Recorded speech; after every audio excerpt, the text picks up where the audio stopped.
I actually did some boxing in that gym. It's on YouTube if you haven't seen it yet. It's worth seeing it. Although I hadn't shaped up for 40 years, I thought I did all right.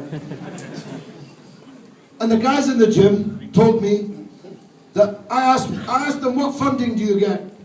He said, we don't get any funding at all. Zero. Duck's egg. Nothing. Not a penny.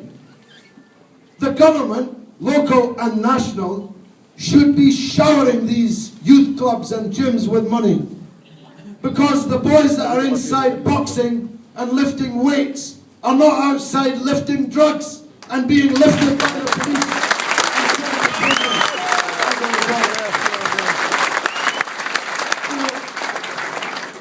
And it's not just a moral question. For me it is a moral question, but it's, do the maths. It costs £50,000 a year to keep somebody in prison. It's more expensive to keep a boy in prison for a year than to send a boy to Eton. It's $35,000 to send a boy to Eton, it's $50,000 to send him to prison. If you put a fraction of that $50,000 into the gyms and the youth clubs so that the boys could be taken off the streets and be placed on the straight and narrow, the country would be quit sin and the lives of those young people transformed. You can be sure that I'll be fighting for that in Parliament and in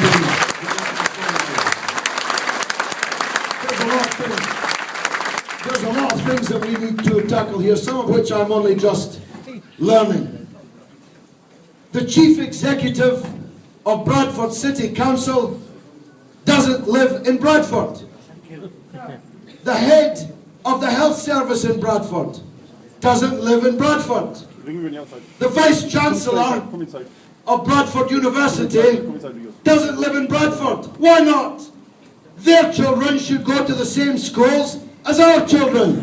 Their old mother should go to the same hospital as our mothers. And I never heard of, ever in my life, the Vice Chancellor of a university living somewhere else than the city in which their university is.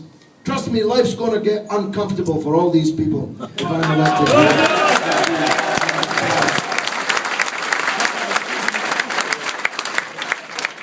You saw what I did to the US Senate?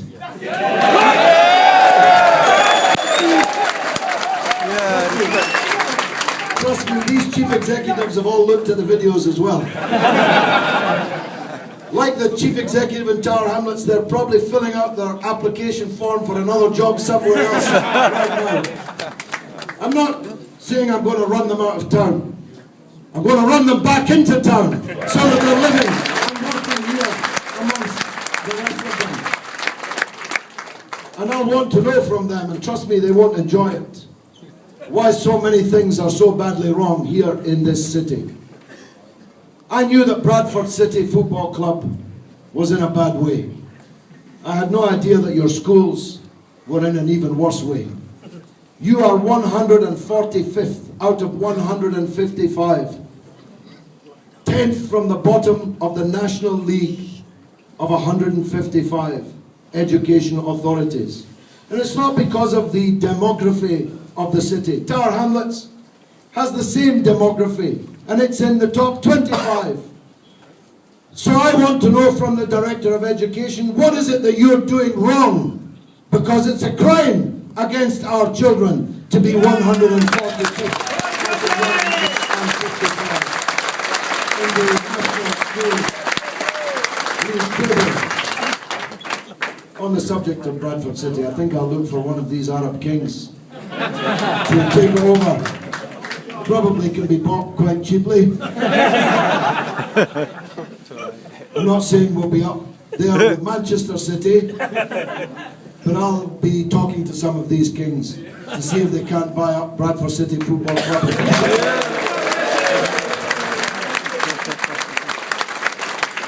So, life's going to change if I get elected here on Thursday. It's going to change for the better, I hope, and pray for you, and it's going to change for the worst, for the people who are letting you down. And that includes the councillors.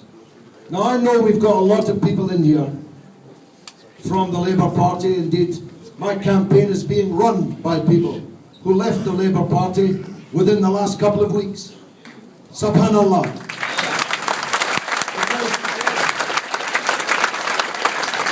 In fact, the organizer of the campaign, Brother Naweed Hussein, no relation, was called up by the Labour Party to be suspended. He said, "Don't suspend me, I've already suspended myself."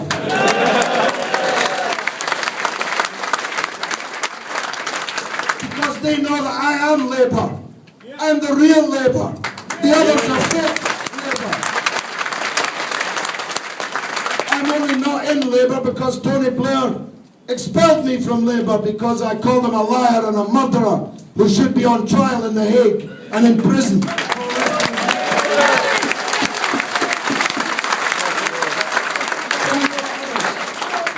From the Conservative Party, from the Liberal Party, from many other parties. Some of them are here. Some of them are still officials of those parties. I won't identify them, though somebody probably has already. Let me say to them that they can go back after Thursday to being Labour, Liberal Democrat, Conservative again, if that's their wish. That's fine by me. I think we have to take this opportunity on Thursday to break this paradigm, to shatter this mafioso grip which is on politics in this city in Bradford. And if people from all political parties can unite together, even if just for one day on Thursday, to do that, then politics for everybody will be healthier in Bradford afterwards.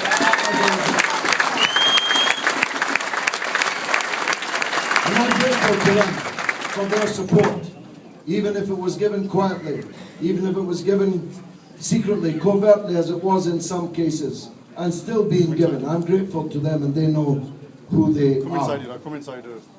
But I think, as my friends have said, that this victory on Thursday, if we can win it, should be the start of something big. Should this great crowd, this huge campaign that we have built, is not for me. I'm here today, gone tomorrow. Abu Bakr died at 28, God rest his soul. A boy I spotted at the age of 19 and knew that he was a star. A young boy with nur in his face. A special young boy. And now he's gone. Any leader, Malcolm was shot dead on a stage, might happen to me tonight. Martin Luther King was assassinated 2 days after he gave the speech that Kevin referred to. So there's no point in being dependent on a leader. What we have to do, and what I'm proud to say, and you heard it here from this stage, we did in Tower Hamlets. We developed a new generation of leaders to come after me. And I share the point that was made about Elias. Elias, you'd make a great MP, but let's get you in as a councillor first in Bradford City Council. I'll be ashamed if I leave Bradford and there's not a new generation of leaders stepping forward to take my place. So I believe, I don't know what will happen on Thursday, but I know if we win, there will be an enormous, overwhelming momentum that says the local elections are in 6 weeks and we should put up a respect candidate in every single ward in the city of Bradford.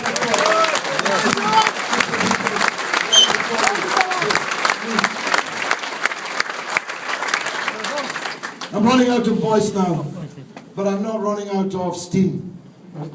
MashaAllah, never having tasted alcohol in my life, I'm up like a lark in the morning and full of energy. And the more barakat that I can draw from you, and there are many here who've given me so much over this last couple of weeks, the stronger and more active and more determined I am. I don't know if we'll win. I know that the other side are absolutely petrified that we are going to win. I think in They would be mad not to be, wouldn't they?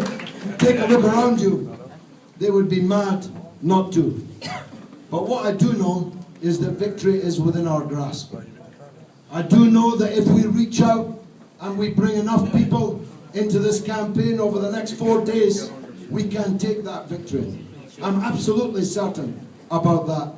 I don't know what the turnout in the by-election will be. But I'll tell you what, if we get 15,000 votes, then we will win. It's not beyond us to get 15,000 votes. Our Facebook page started 2 weeks ago. For a week it was at 400. Now it's at almost 3,000.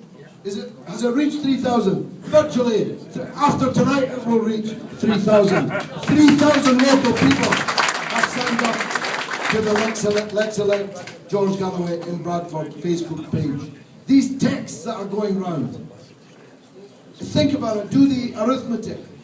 Every one of you has got 50, at least, numbers in your phone book. Send a text to them all and ask them to send a text to everyone in their phone book, and we reach thousands and thousands of people in Bradford. Come to our headquarters, which is in Chambers Solicitors, in Grattan Road, just behind Jean Junction. It's open from the early morning until, I was going to say late at night, but it actually shut at 2 o'clock this morning. And I expect that that will be true every night from now on. I should say this, that the owners of these premises, who gave us them entirely free, who gave us so much in this election campaign, not only that, but are actually, they gave us these big trailers that are outside, these gigantic mobile posters, and they're driving them themselves. And these are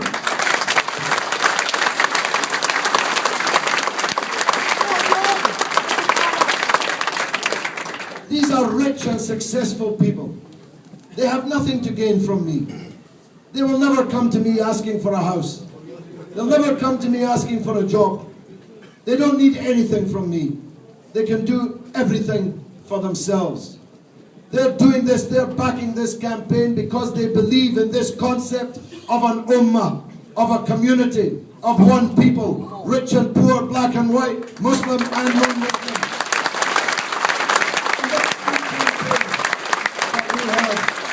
That's the campaign that we have put together, and I'm very, very proud to have been at the center of that. I believe in this ummah. I believe in peace, justice and equality, as this banner says. I believe that if someone is suffering an injustice in El Salvador, that matters to me. I believe if the Palestinians are bleeding in Gaza, this is a cut against me. I believe, as Che Guevara said, that the man who is not capable of trembling with indignation at injustice anywhere against anyone is not a man at all. I believe that for religious reasons. Some may believe it for other reasons.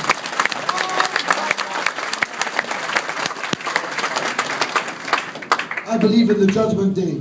Not all of you do.